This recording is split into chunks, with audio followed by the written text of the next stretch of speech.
Hello दोस्तों, class 10th का book है फर्स्ट फ्लाइट। चैप्टर है अ लेटर टू गॉड, जो कि फर्स्ट चैप्टर है।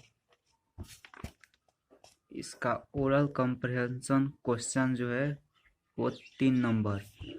How did the rain change, what happens to Lencho field. तो आइए इस क्वेश्चन को हम करते हैं। The rain was pouring down, but suddenly a strong wind began to blow and very large hailstones began to fall.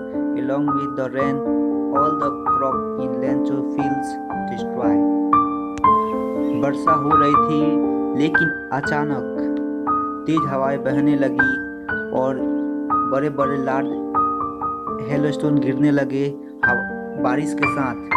उसके बाद पूरा उसका क्रॉप बर्बाद हो गया।